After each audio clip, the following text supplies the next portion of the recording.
Keelon Russell, not only did he commit to Alabama, but he's canceled all of his other visits. He says he wants to be the greatest quarterback in the history of Alabama. Love the way he's talking and the motivation that he brings to the table. Maybe one of the guys he'll be throwing the ball to is Kendry Harrison, 5-star tight end, also a top 30 basketball player. We're going to get into that.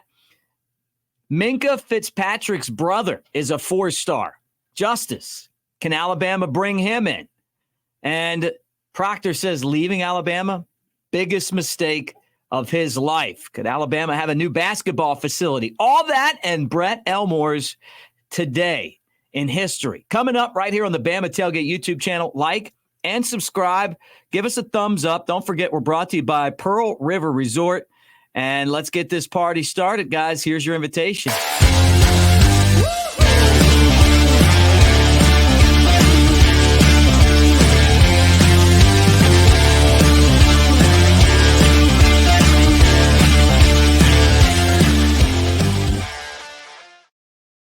Oh, there he is. Big Elmo. Brett Elmore. What's up, dude?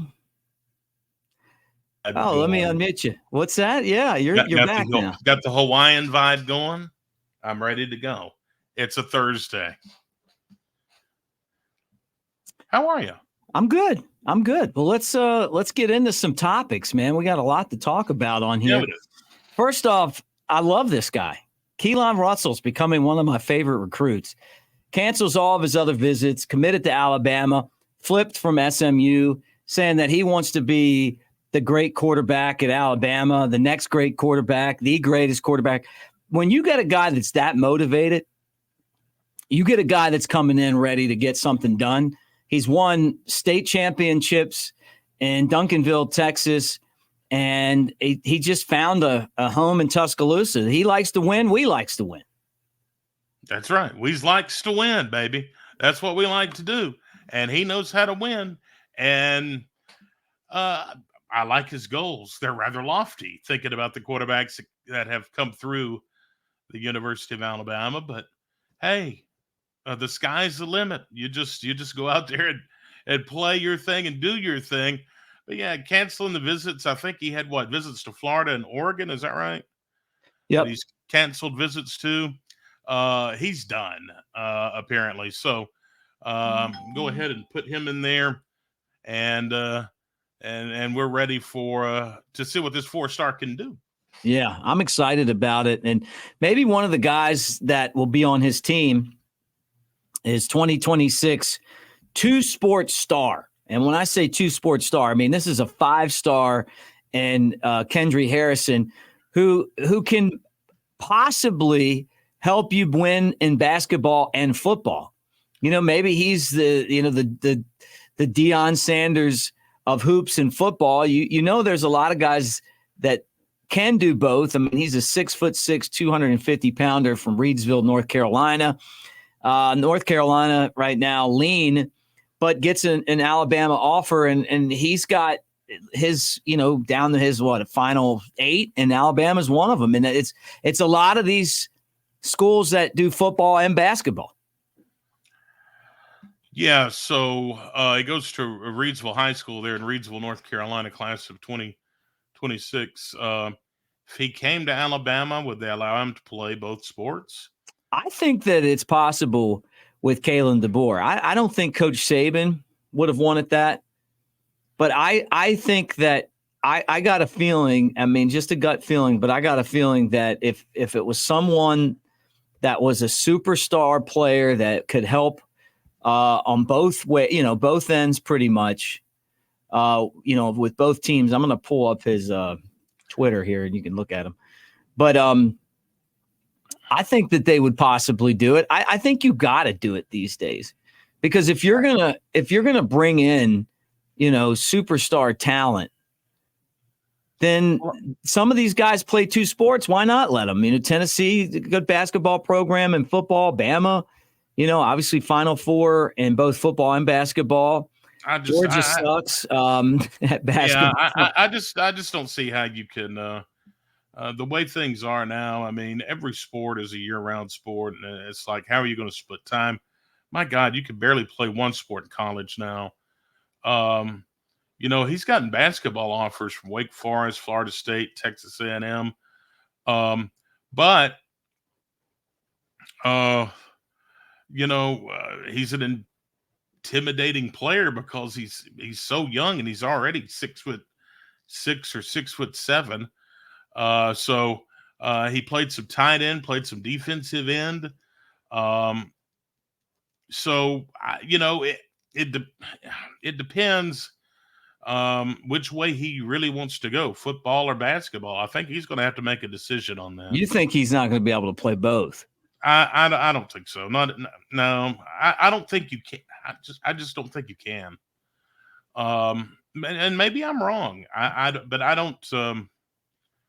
It's so hard even in the high school level to play multiple sports because they overlap so much. And they all have their own workouts and their own, shooting summer drills and all this other stuff. And how are you going to juggle two major college sports? Yeah, well, I mean, Deion Sanders did it. Deion Sanders did it at Florida State. Well, what I was going to say is, I mean, if you're good enough, maybe, but gee, I don't know, man. I think a decision is going to have to be made between football and basketball. Well, we'll find out. And the school that lets him play both may be the school that gets him. Yeah, and what's kind of scary is when I was talking about these basketball offers is Texas A&M.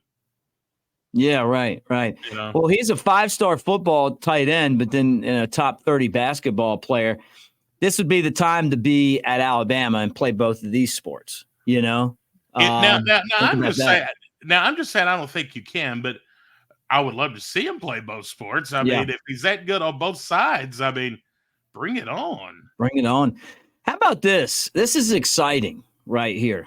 This is Justice Fitzpatrick, right? Minkah's brother. Minkah might be Saban's favorite player at Alabama. We've debated that. I've had that debate with Jay Coker before on the Elephant in the Room podcast that we do on Roll Tide Pods.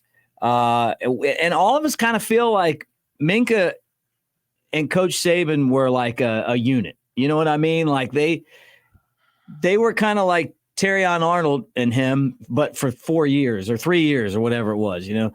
His brother is a athlete, right? He can play defensive back, wide receiver, probably do other things. He's a 4-star, and Alabama has extended an offer. There you go. I mean, if they want Justice to come, you would think Justice would come just because, what I'm sure going to see his brother play and the legacy that was left at Alabama. Now, the recruiting services have him as a 4-star, every single one of them. He's from Fort Lauderdale, Florida. 54%, according to On3, going to Miami. But, I mean, all of this stuff's just they throw that out there. How accurate is any of that anyway? When you hear that Fitzpatrick name, you think Alabama. Yeah, he's got some time to class at 2026. He plays at St. Thomas Aquinas, which is obviously a very powerful program in the state of Florida. Yeah, I mean, the Fitzpatrick thing, it could go both ways. I mean, he knows what kind of legacy his brother left at the University of Alabama.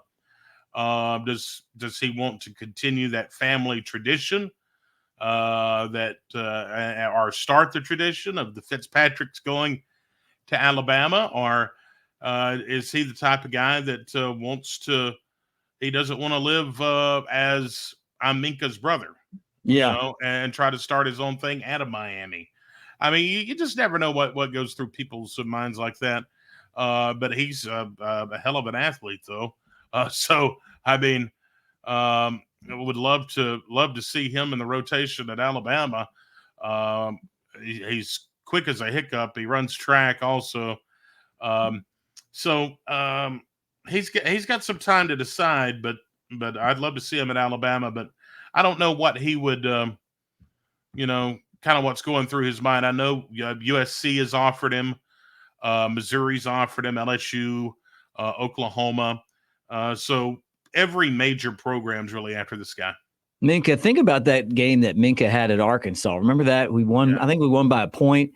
He had like a pick six or something. I mean, the guy was just maybe like 3 interceptions that game. I mean, he was so good from the freshman year on. He was honestly, Caleb Downs had that look and obviously rolled out, took the money and ran to Ohio State, which I still hate, but yeah, I mean, this guy Minkah won what, 2 titles, won the Jim Thorpe Award, and is a 3-time Pro Bowler.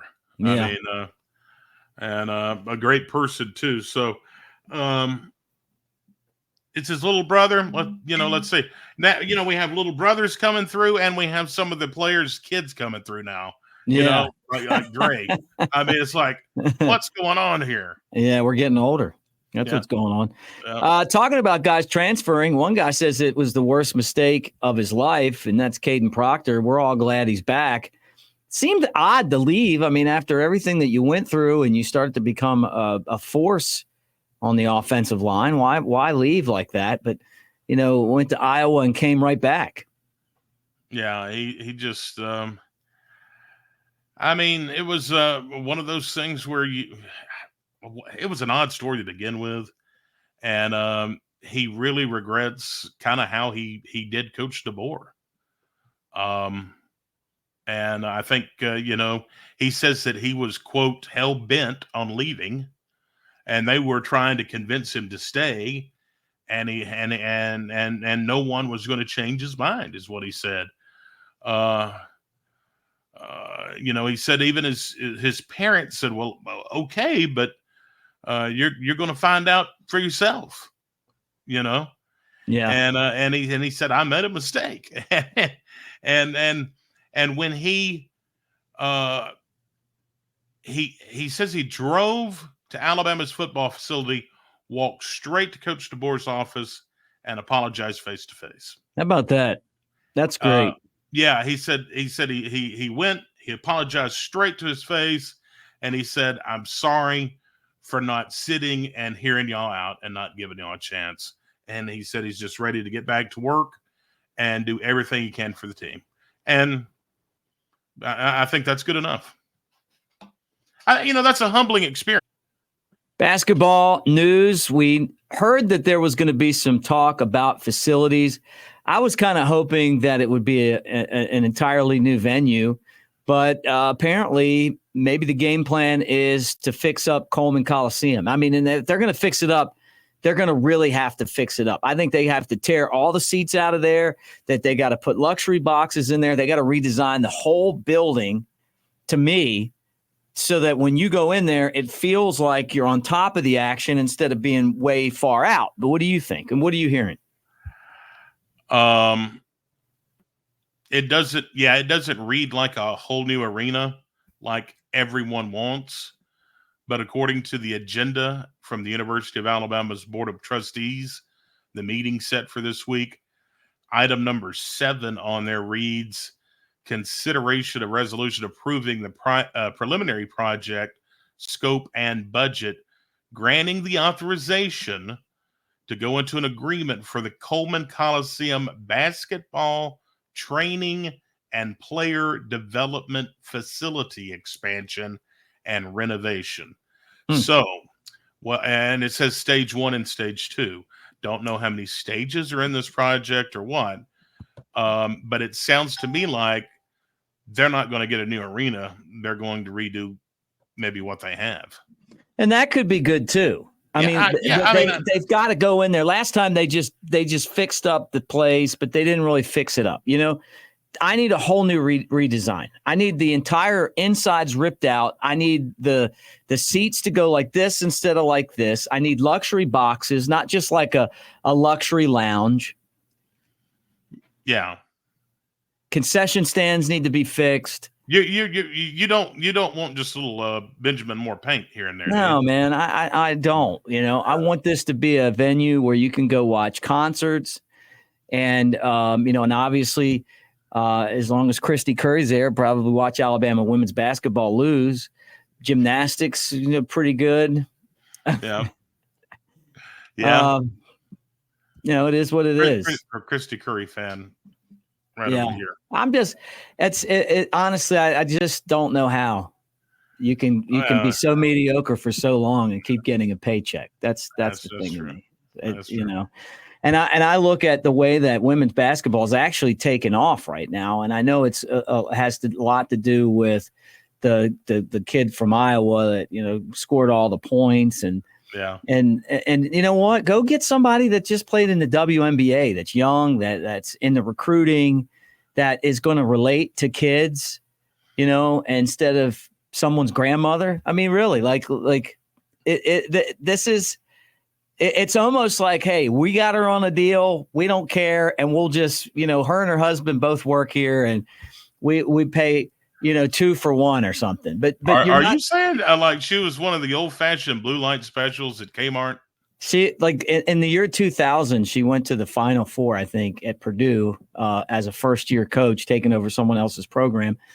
And then since then, you get to the tournament every, 10 years. Now, she's got a good player in Sarah Barker, and it's basically get out of the way and let her play. And there's probably some other players too that you could get in the transfer portal.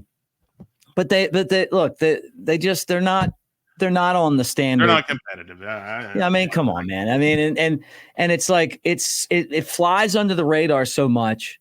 And that's what bothers me. I mean, we talk about Coach Murphy. He gets to the World Series and we're like, yeah, but you know what? You got to win the World Series. That's the standard that he's created, and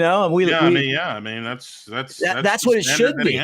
Yeah. I mean, look, if you don't get there, at least you fight your butt off and put yourself in position to do that. Alabama hasn't been good at women's basketball since Rick Moody was the coach. Yeah. And he got to a Final Four, and so every year it got worse and then it got a little better, but you get a new arena and those games could be revenue producers. That's right. But they may look at it and go, you know what, for the price that we would have to pay to get a legitimate coach, we might have to pay more money and maybe we won't make it up. I don't know. I think at Alabama, you should always be striving to be a champion. They're not striving to win the SEC. And they're not striving to win a national championship. And it's like, if that's your program at Alabama, then it's time to move on.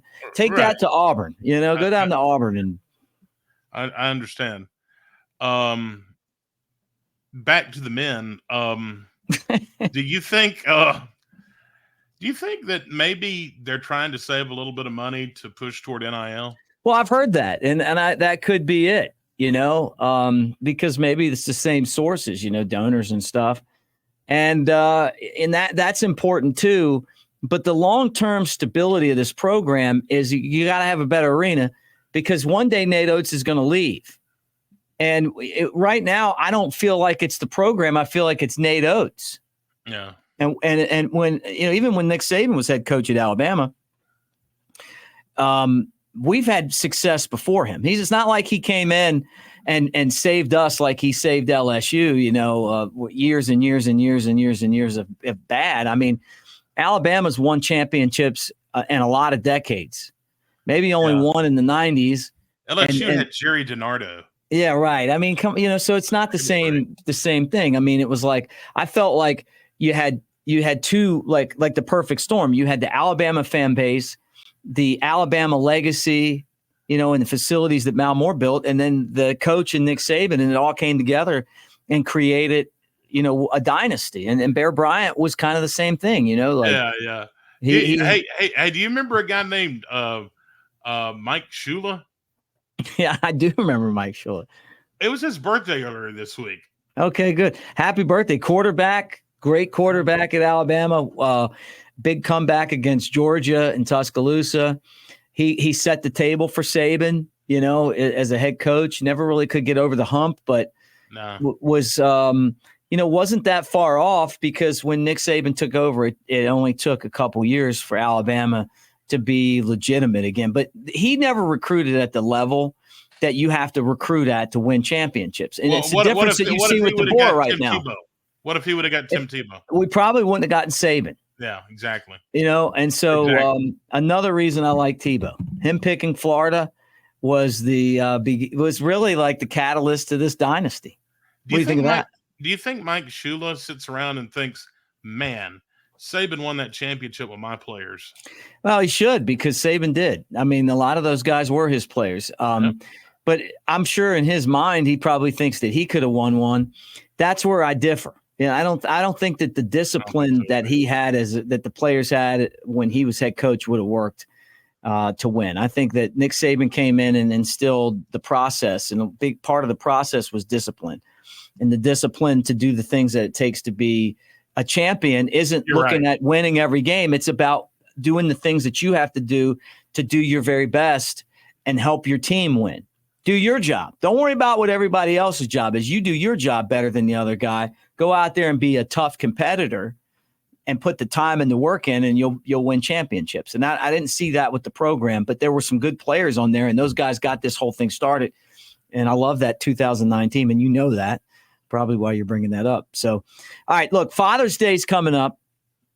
And if you use the promo code Bama Tailgate, 25% off orders at New Life Art right now. So 25% off for the classics, just like Elmo has in his background as he's hiding right now.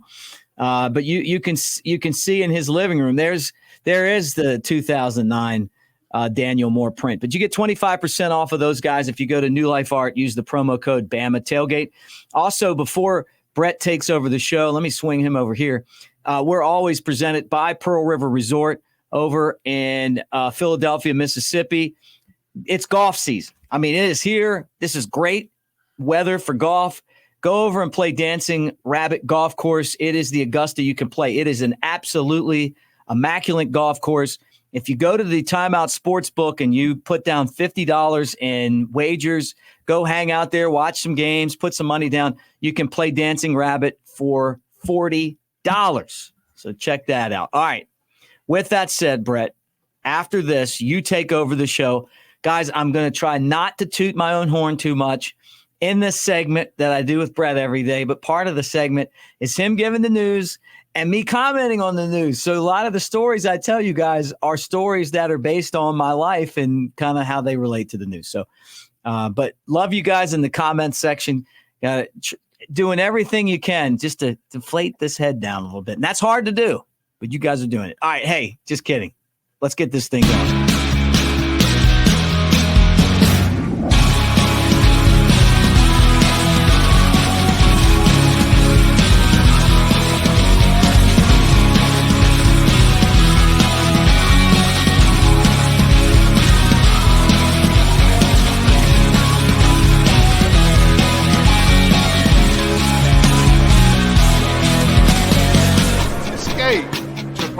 Resort. Mick will be playing golf when we go there. I'll be driving the golf cart and drinking beer. I like doing that too. Do you like doing that? Mm-hmm. Today is the 6th day of June. And you know what today is? The birthday of Steve Vai. He's 64 today. Steve who? Vai.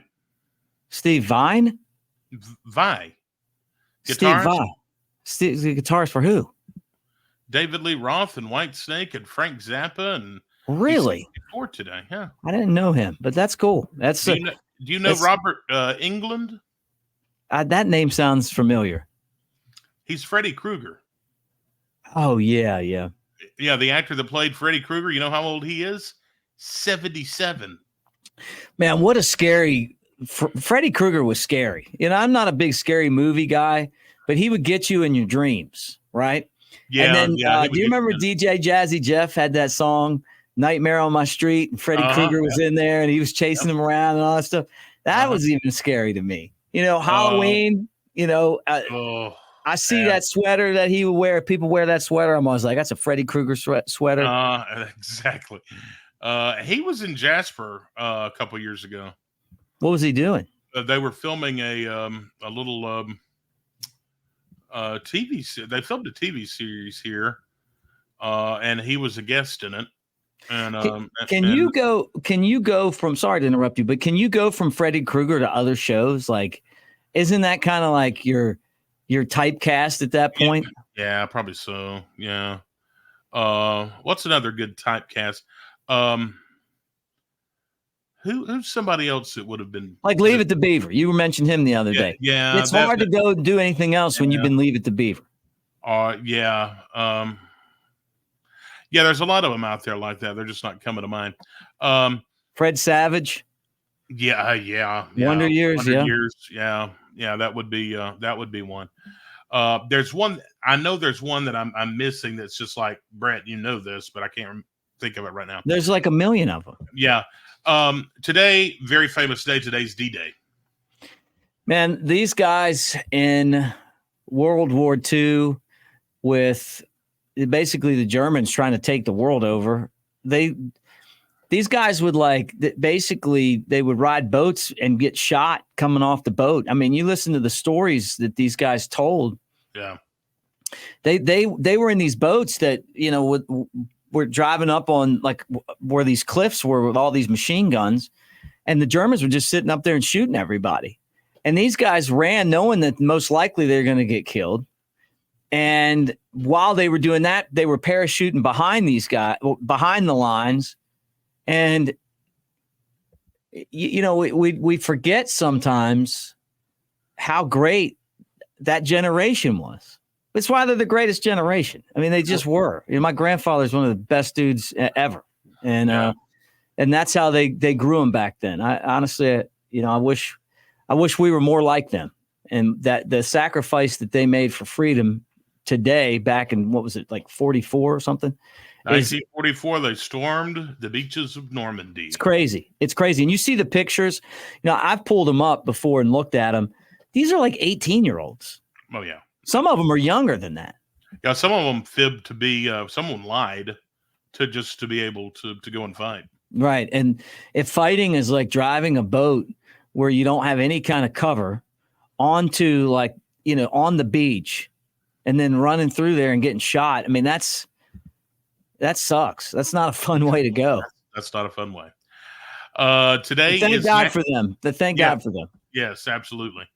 Today is National Drive-In Movie Day. Do you have a drive-in movie theater around where you live? Never been to one before. I remember seeing them back in the 80s, but they've always been kind of a relic of the past.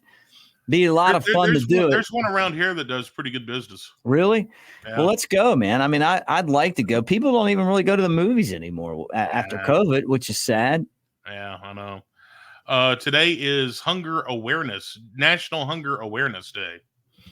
Yeah, and that's one of the things that you don't equate America with hunger, but there's a lot of people that that are hungry, and their kids, and they can't afford to, especially with the rate of inflation right now. I mean, the little thing's expensive, man. And I mean, it's like, milk. It's crazy how much everything's gone up. Yeah.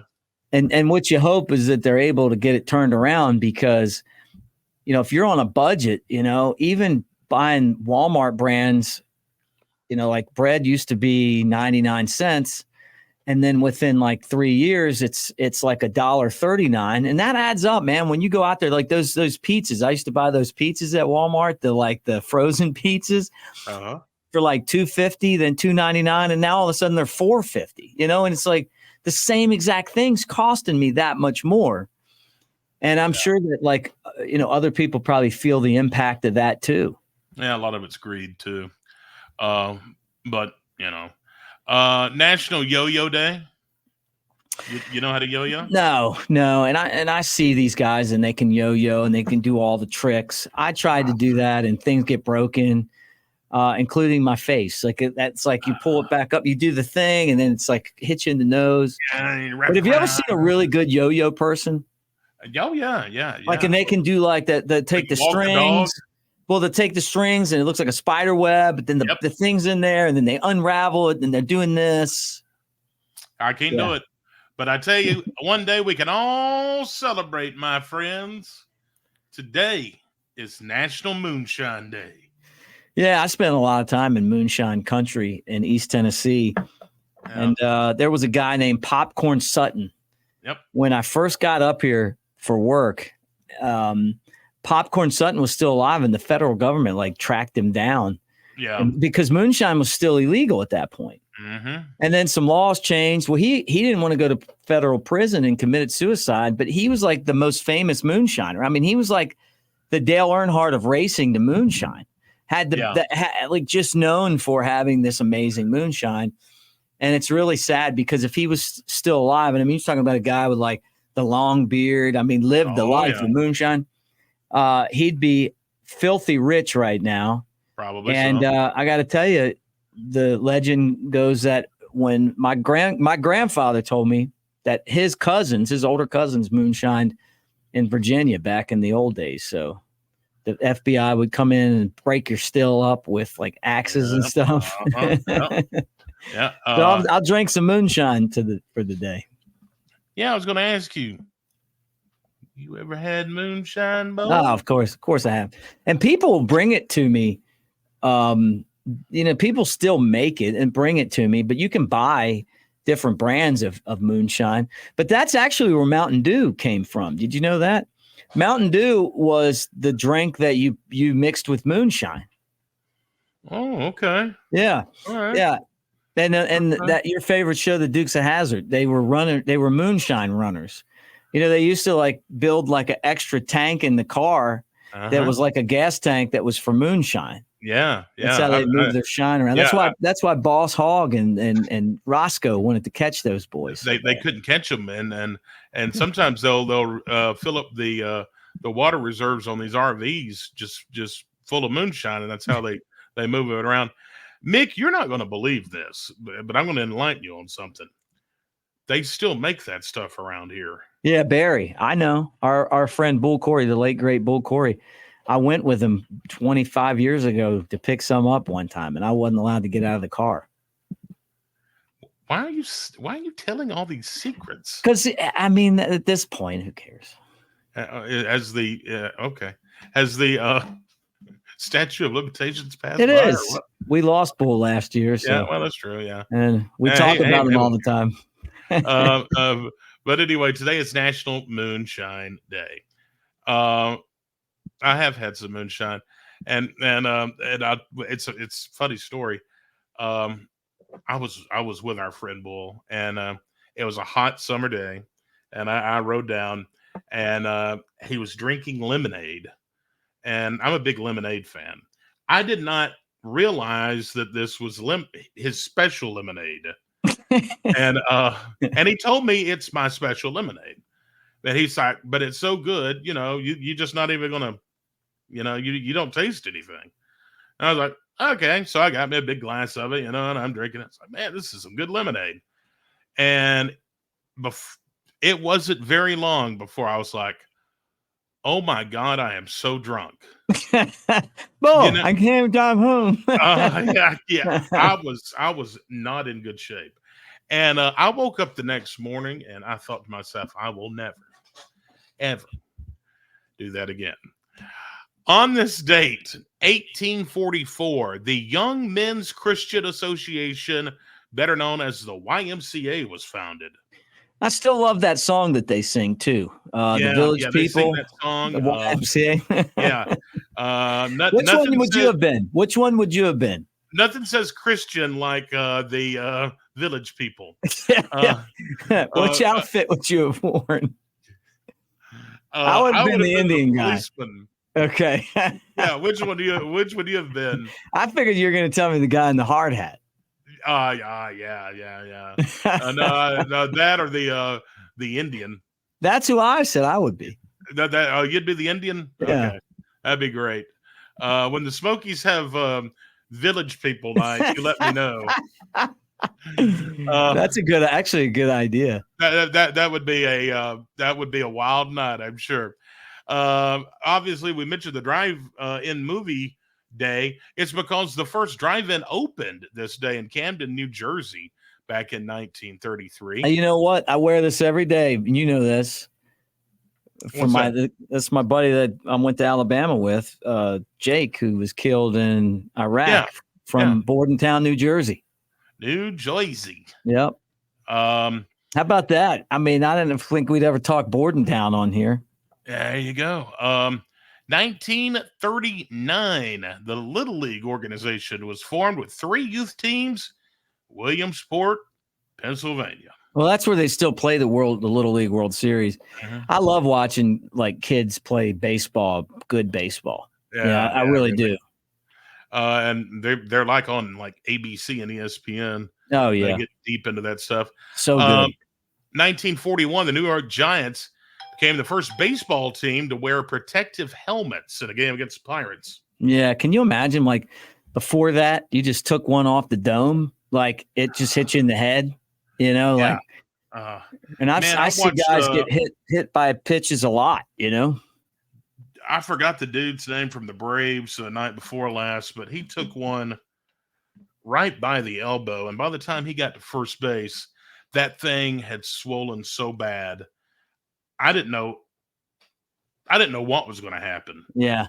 It was so freaky looking. The NBA was formed on this day in 1946, 11 teams. Yeah. Still going at it strong.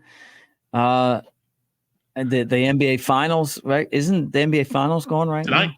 Tonight. Yeah. So it'll start tonight. Yeah. So who's in it? Who's in it?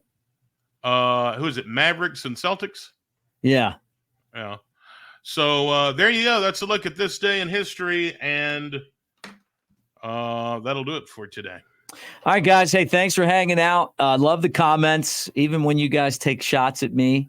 Hey, what it's all about. That's what it's all about. No, hey, at least they're picking on you now, not me. That's what he says. He's happy when you guys get on to me. Get off my case. Get on to Mick. I just laugh. But hey, really, seriously, we appreciate all you guys for hanging out with us. Have a great day and roll tide.